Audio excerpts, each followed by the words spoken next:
നമ്മളിങ്ങനെ ഈ നിലയിലെത്തുമെന്ന് ഞാൻ സ്വപ്നത്തിൽ പോലും വിചാരിച്ചില്ല ശിവേട്ട. നമ്മൾ എവിടെ എത്തി? എങ്ങും എത്തിയില്ല. എത്താനിരിക്കുന്നേ ഉള്ളൂ. ഇനിയും വളരണം, വലുതാകണം. ഈ ലോകം മുഴുവൻ എനിക്ക് വിലയ്ക്ക് വാങ്ങണം. എങ്കിലേ എന്റെ മനസ്സിന് സമാധാനം കിട്ടും. ഈ ശിവേട്ടനൊരു അത്യാഗ്രഹിക്കുക.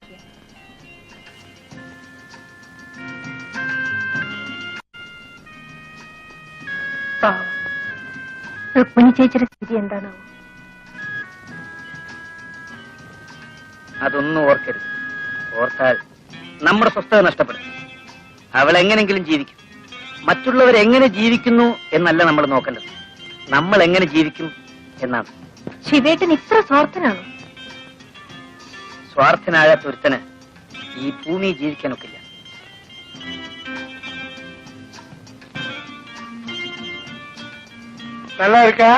അവിടുത്തെ അനുഗ്രഹം കൊണ്ട് ഒന്നിനും ഒരു കുറവുമില്ല. പോലാമാ?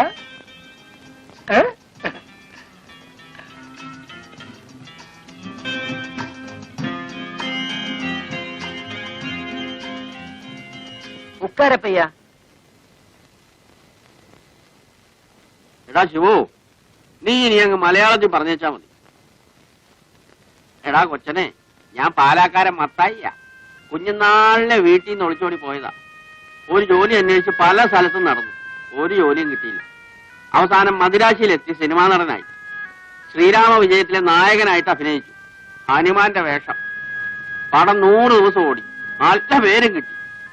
പക്ഷെ എന്നെ ആർക്കും അറിയാൻ വയ്യ. കാരണം എന്താന്ന് വെച്ചാൽ ഹനുമാന്റെ മോന്ത വെച്ചല്ലേ അഭിനയിച്ചത്. അതുകൊണ്ട് എന്റെ മോന്ത ആരും കണ്ടില്ല. പിന്നെ ഞാൻ ചാൻസ് ചോദിച്ചിട്ട് നടക്കാനും പോയില്ല. പക്ഷെ ഒന്നുണ്ടായിരുന്നു, കുറേ കാലം നാട്ടുകാരെന്നെ ഹനുമാൻ മത്തായി ഹനുമാൻ മത്തായി എന്ന് വിളിച്ചോണ്ടിരുന്നു.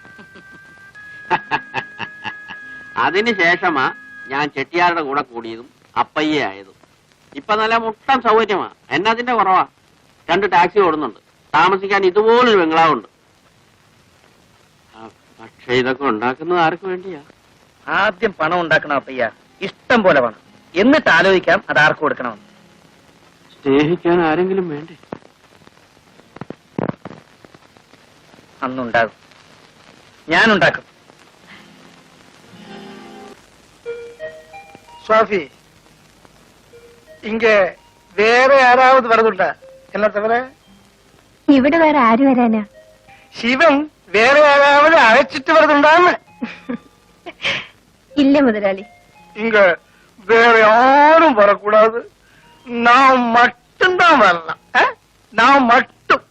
அப்படி வேற யாராவது வரக்கூடியிருந்தா அவங்க தரக்கூடிய பணத்தை உனக்கு சிவனுக்கும்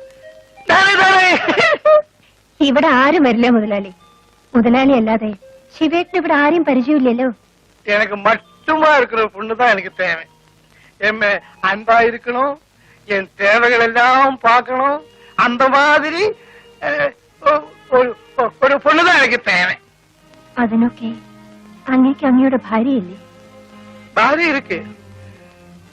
அந்த மாதிரி நிறைய பேர் இருக்கு. பட் ஆர்ட்ட இருந்தும் நான் நினைக்கிற மாதிரி அன்பு கிடைக்கல.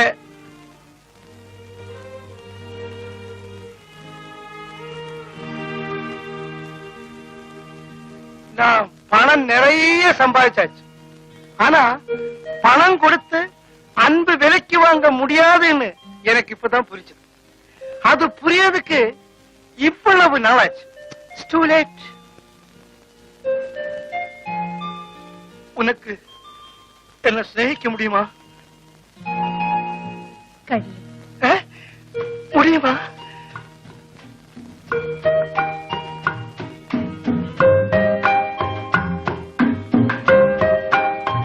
இது நான் உனக்காக கொண்டு வந்தாக்கும். என்ன விலை தெரியுமா? 50,000 ரூபாய். நான் உனக்கு ஏன் தலையில தெரியுமா? நீ எனக்காக மட்டும் இருக்கிறதுதான். അങ്ങ് ഇപ്പോഴും സ്നേഹം വിലയ്ക്ക് ചോദിക്കുകയാണ്.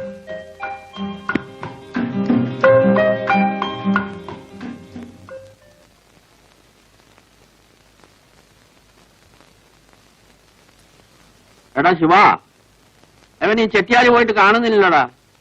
അവിടേക്കാൻ പോയി പോത്തുപോലെ കിടന്ന് ഉറങ്ങുകയായിരിക്കും. എനിക്ക് അത്യാവശ്യമായിട്ടൊന്ന് പുറത്തേക്ക് പോകേണ്ട കാര്യം ഉണ്ടായിരുന്നല്ലോ. ചേട്ടന് എവിടാ പോകണ്ടേ? വേണമെങ്കിൽ നമുക്കൊന്ന് കറങ്ങിച്ചു വരാം. അയാളെ വ്യായാമം ചെയ്യിക്കാൻ ഒരാൾ വരാമെന്ന് പറഞ്ഞിരുന്നു. അവനെ പോയി ഒന്ന് കണ്ടുപിടിക്കണം. ചെട്ടിയാരെ വ്യായാമം ചെയ്യിക്കാനോ? പാവം, കുറച്ചാളോട് ജീവിക്കട്ടെ ചേട്ടാ. അയ്യോ, അതൊരു വെടക്ക് തടിയാ. മുഴുവൻ കൊഴുപ്പും കൊളസ്ട്രോളുവാ. ഇങ്ങനെ ചേർത്ത് വീർത്ത് മിനുങ്ങിയിരിക്കുന്നതേ ഉള്ളൂ. ഡാക്ടർ അദ്ദേഹം പറഞ്ഞിരിക്കുന്ന അതിരാവിലെ എണീച്ച് അരഘാതം നടക്കണമെന്നാ. പക്ഷെ ഇയാൾ എണീച്ച് വരുമ്പോ പൃഷ്ഠത്തിൽ വേല് വരും. മണി 11 ചേട്ടനെ കണ്ട അന്നു മുതലാണ് എന്റെ ജീവിതത്തിന് ഒരു ലക്ഷ്യം ഉണ്ടായത്. ചേട്ടാ, ചേട്ടന് ചെട്ടിയാരെ വ്യായാമം ചെയ്യിച്ചാ പോരെ? ഞാൻ വരാം. നിനക്ക് വ്യായാമം ചെയ്യിക്കാനും അറിയാമോ? എനിക്കറിയാൻ വയ്യാത്ത വല്ല തൊഴിലും ഉണ്ടോ ചേട്ടാ? ഞാൻ എന്തും ചെയ്യും. എന്നാ പിന്നെ നീ തന്നെ മതി. ഞാൻ പിന്നെ വേറെ ആളെ അന്വേഷിച്ച് പോകുന്നതിനാ. നല്ല കാര്യം. എന്തോ നിന്നെ കണ്ടപ്പോ എനിക്കൊരടുപ്പം തോന്നി. കഴിഞ്ഞ ജന്മത്തിൽ നീ എന്റെ ആരെങ്കിലും ആയിരുന്നിരിക്കും. നീ വലിയ ആളാകുമടാ. പക്ഷെ ഒരു കാര്യം, അന്ന് നീ എന്നെ മറന്നു കളയരുത്. ഞാനൊന്നും മറക്കില്ല ചേട്ടാ. മറക്കാൻ കഴിയാത്തതാണ് എന്റെ ഏറ്റവും വലിയ ശക്തി. நீங்க எங்கேயும் போகலையா? ஐயா, வியாயாமம் கத்தி கொடுக்கறதுக்கு வேற ஆளை தேட வேண்டாம். எல்லாம் நம்ம சிவனுக்கு தெரியும். வியாயாமம் கத்தி கொடுக்கறதுக்கு தெரியுமா? വ്യായാമം അറിയാം. കത്തി കൊണ്ട് கத்தி கொடுக்கறதுன்னா படிப்பிச்சு கொடுக்கறது, சொல்லி கொடுக்கறது தெரியுமா? അതറിയാം. அப்படின்னா நாளை காலையில என் பெங்களாவில வா. வரட்டுமா? ശരി മുതലാളി. வா போலாம்.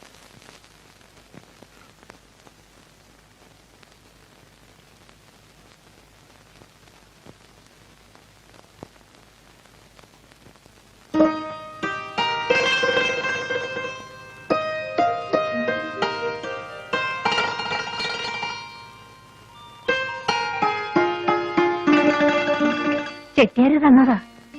നിന്നെ എനിക്ക് കിട്ടിയത് എന്റെ ഭാഗ്യമാണ്. ഇവിടെ മറ്റാരും വരരുതെന്നാണ് ചെട്ടിയാര് പറയുന്നത്. ഞാൻ അയാളുടെ മാത്രം സ്വന്തമായിരിക്കണമെന്ന്. നീ സമ്മതിച്ചില്ലേ? സമ്മതിച്ചു. അങ്ങനെ പറയാവൂ. പക്ഷേ ഇയാളെക്കാട്ടിലും വിലയുള്ള ചിട്ടയാരെ കിട്ടിയാ നമ്മൾ അയാളെ സ്വീകരിക്കും. നമുക്ക് ജീവിക്കാനുള്ള പണമായാൽ ഈ തൊഴിൽ നിർത്തണം ശിവേട്ട. അത് ശരിയാ, ഞാനും അത് ആലോചിക്കുന്നുണ്ട്. പക്ഷേ അതെന്നാ?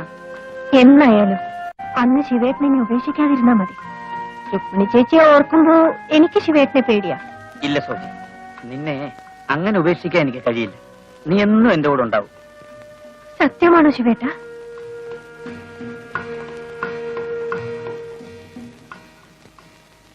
പറയൂ ശിവേട്ട, സത്യമാണോ ശിവേട്ടൻ പറയുന്നത്?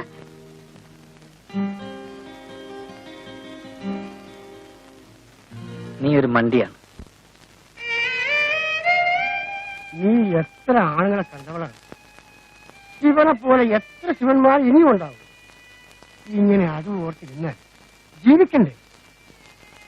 ഇല്ല അന്ത്രൂസ് ചേട്ടാ, പട്ടിണി കിടന്ന് ചത്താലും ഞാൻ ഇനി ആ ജോലിക്കില്ല. വെച്ച് വിളമ്പിക്കൊടുക്കാൻ എനിക്കിനി ആരുമില്ല. മാസം മാസം ഫീസ് കൊണ്ട് കൊടുക്കാൻ എനിക്ക് എന്റെ മകളുമില്ല. മാലാഖപോലത്തെ മോളായിരുന്നു. നീ തരുന്ന ബിസ്ക്കറ്റും ചോക്ലേറ്റും കൊണ്ട് കൊടുക്കാൻ ചെല്ലുമ്പോ മോൾ എന്നോട് പറയുമായിരുന്നു, അന്തർദേശം സൈക്കിൾ ചവിട്ടരുത്. ഞാൻ മമ്മിയോട് പറഞ്ഞു കാർ വാങ്ങിച്ചു തരാമെന്ന്.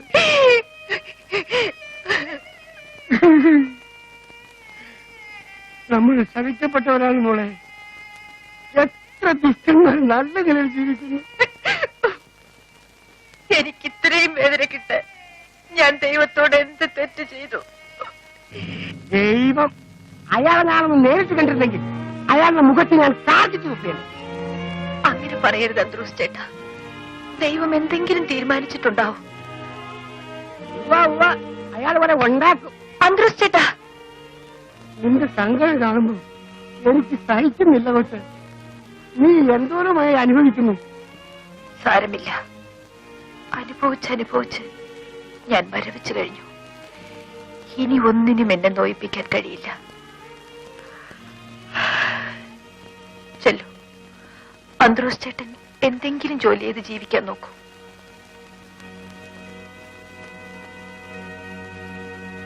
നീ ഒന്നും കഴിച്ചില്ലല്ലോ.